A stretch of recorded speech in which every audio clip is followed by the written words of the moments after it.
Hola, ¿qué haces cuando tu presidente está perdido? Dice siglo XXI que Arce está perdido, que sus ministros no saben qué hacer con él. Para comenzar, no van a las reuniones de gabinete, casi todos ellos han renunciado y él sigue ahí haciendo papelones. ¿Qué haces entonces? Arce está perdido, dice el siglo XXI.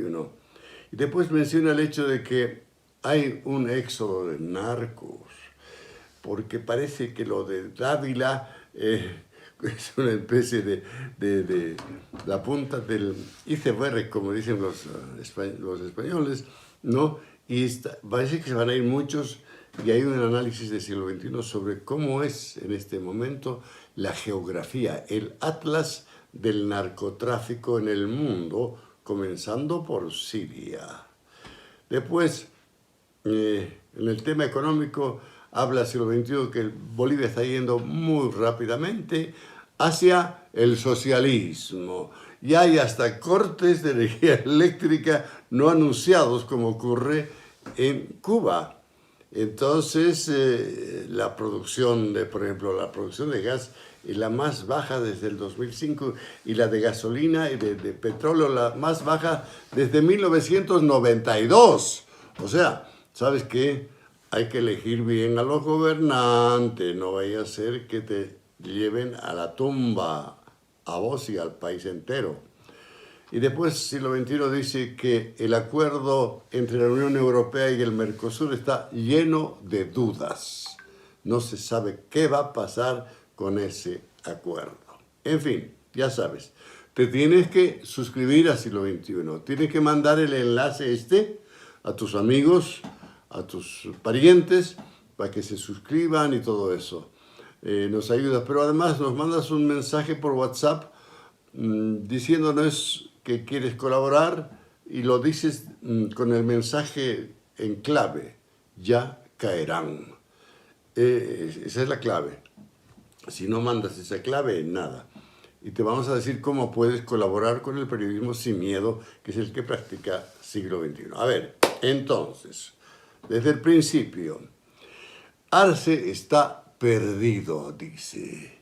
Los ministros del presidente Arce están preocupados porque ven que ha perdido contacto con la realidad y con ellos mismos, lo que les hace temer que no llegue hasta las elecciones, aunque en realidad en la edición del siglo XXI dice que las apuestas se han hecho cada vez de plazos más cortos. Ahora ya la pregunta es, ¿llegará Reyes? ¿Llegará Carnaval? ¿No? Y las elecciones son en agosto, ¿no? Dice que la semana pasada Arce tuvo un encontronazo, un choque con David Choquehuanca. A propósito de choques, Choquehuanca se peleó con Arce Catacora porque le dijo: che, ¿y por qué no te ocupas a resolver los problemas económicos del país en vez de viajar tanto? Y que dice que la respuesta fue a gritos: se hace lo que se puede, nosotros estamos haciendo. Y lo que revela el siglo XXI es que en realidad ya no hay reuniones de gabinete. Casi todos los ministros han renunciado. Él no les ha aceptado, pero de todos modos ellos no van a las reuniones de gabinete que él convoca, ¿no? Y dice que los ministros envidian a Iván Lima, el que fue ministro de Justicia, que logró renunciar e irse. ¿Cómo has hecho?, le preguntan. Dice, por si lo, che, danos la fórmula. ¿Cómo has hecho para irte? Y parece que la sospecha es que en realidad Iván Lima le conocía algunas cositas a Arce, y por eso es que aceptó él la renuncia y que se vaya. Arce, mientras tanto, se dedica a hacer el ridículo. Por ejemplo, ha ido a una reunión del Mercosur a dar un discurso troglodita en el mismo escenario donde iba a hablar Milei, Javier Milei, la estrella de los presidentes de América Latina y del mundo, el único presidente de América Latina que figuró en la primera página de la revista The Economist. Es el único, el único. Y Arce fue a querer exponer sus criterios antiquísimos, anticuados, ante un escenario que había estado escuchando lo que dijo Javier Milei, el revolucionario que quiere prescindir del Estado. Mientras tanto, dice, los ministros saben que el gobierno está muy endeudado, que no sabe qué hacer. Pero él se dedica, por ejemplo, a agredir a los cruceños, a los que le llaman los cambitas, que nos están jugando sucio otra vez.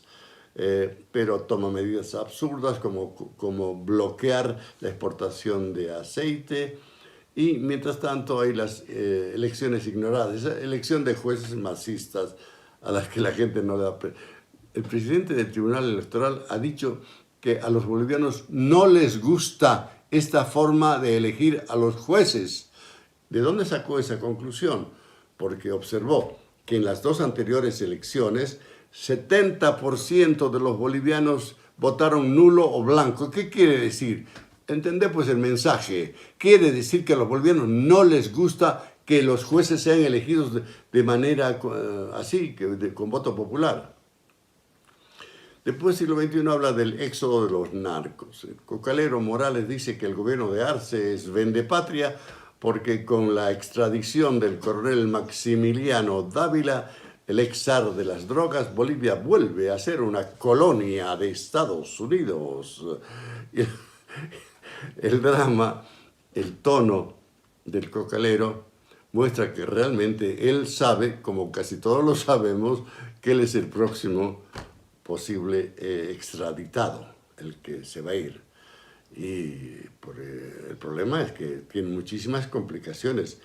La casa de su hija Evalis ha sido allanada por la policía en busca de un tráfico de oro y de dinero que hace el padrastro, digamos, el padre de Evalis.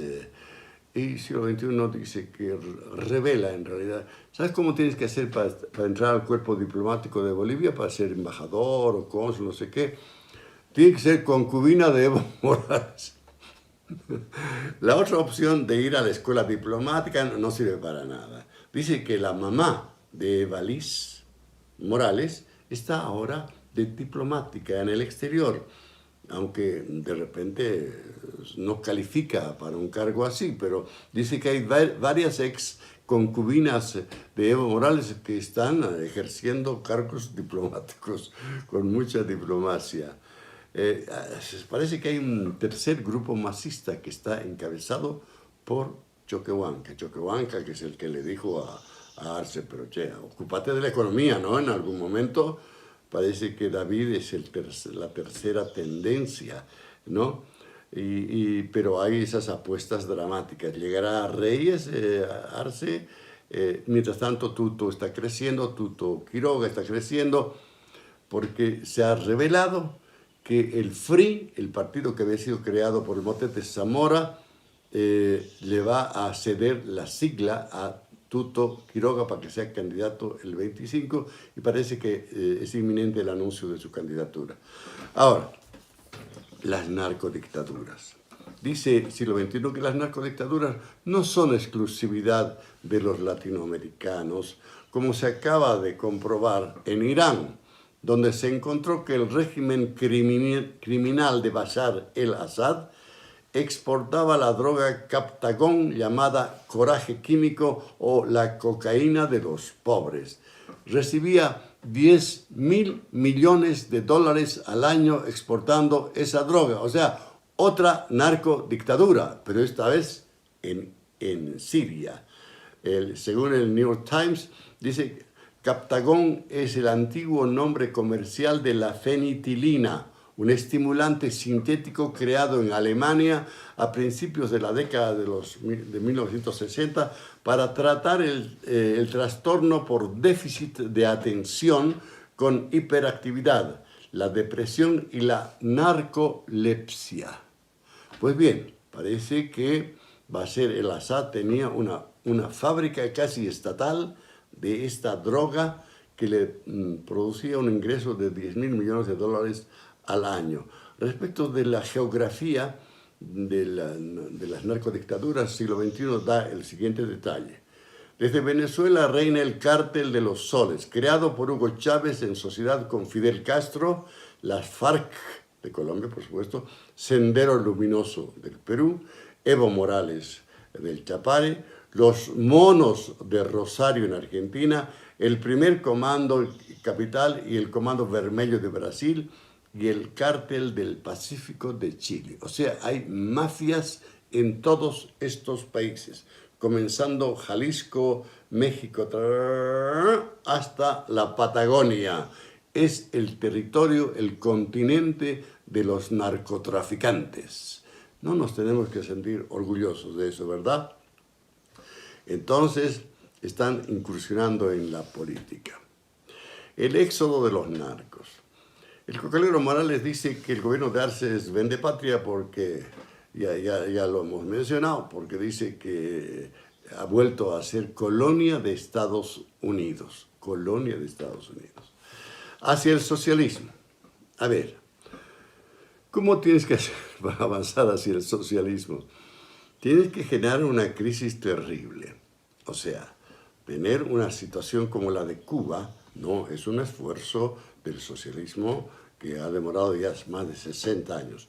La producción boliviana de petróleo, dice, en septiembre de este año alcanzó a 576.000 barriles, la cifra más baja desde 1992.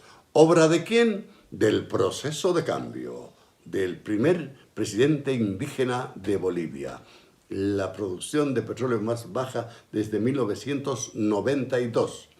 La producción de gas natural en los primeros 9 meses del año alcanzó a 9.000 metros cúbicos, la cifra más baja desde el 2005. Desde el 2005.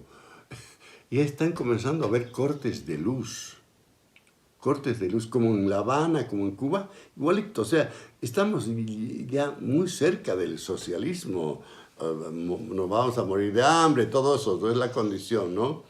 Después habla del diésel, de cómo es que en realidad el volumen importado de diésel este año es menos de 23% al del año anterior, con la ventaja de que la reducción significa una reducción de 31% en el costo. O sea que están comenzando a manejar estas cosas.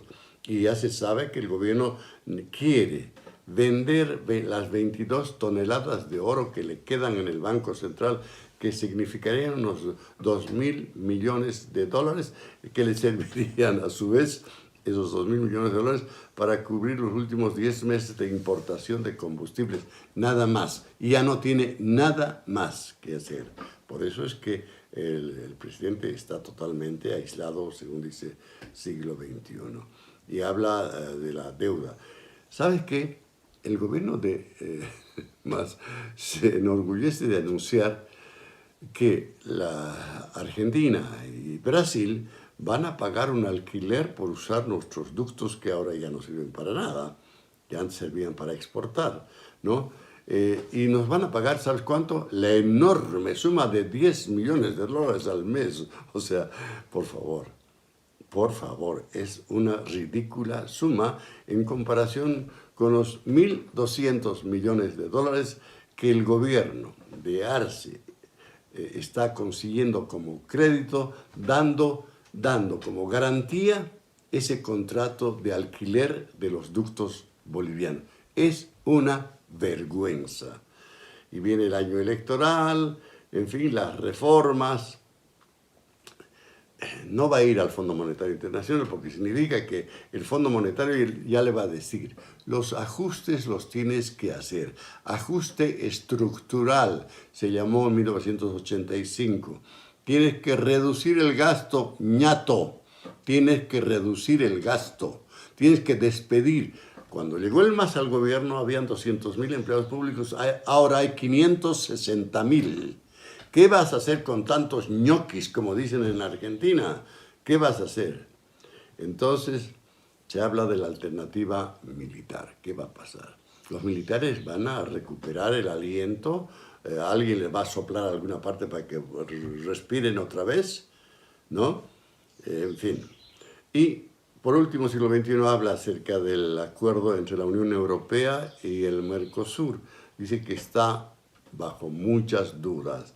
El pasado viernes, la presidenta de la Comisión Europea, Ursula von der Leyen, anunció un acuerdo de libre comercio entre la Unión Europea y el Mercosur, el bloque económico sudamericano que ahora incluye también a Bolivia. Ese pacto, que abarcaría unos 780 millones de personas, aún necesita la aprobación de una mayoría calificada de Estados miembros de la Unión Europea. Pero siglo XXI menciona el hecho de que, ojo, la Unión Europea está poniendo condiciones muy claras para negociar, para comerciar con los países de la región. Por ejemplo, no quiere saber nada de los países que se han dedicado a incendiar bosques. No va a comprarle nada a los países y por lo tanto pues va a tener que el gobierno boliviano al que le corresponda cuando se haya terminado de morir el MAS, va a tener que negociar esas cosas, dar explicaciones acerca de los incendios y todo eso, ¿no? Pero la cosa está muy dura, muchos desafíos, dice Siglo XXI en su edición de esta semana. Ya sabes, te tienes que suscribir, hay muchísimos, pero muchísimos detalles que tienes que conocer acerca de todos los datos que te he mencionado ahora. Este periodismo es intensivo en información, mucha información, mucho dato, muchas cifras que las tienes que tomar en cuenta para poder opinar y para poder tomar tus decisiones. Ya sabes, te tienes que suscribir y además nos mandas algún mensaje por WhatsApp para saber cómo puedes colaborar con el periodismo sin miedo que practica Siglo XXI. Eso es todo, muchas gracias, chao, hasta luego.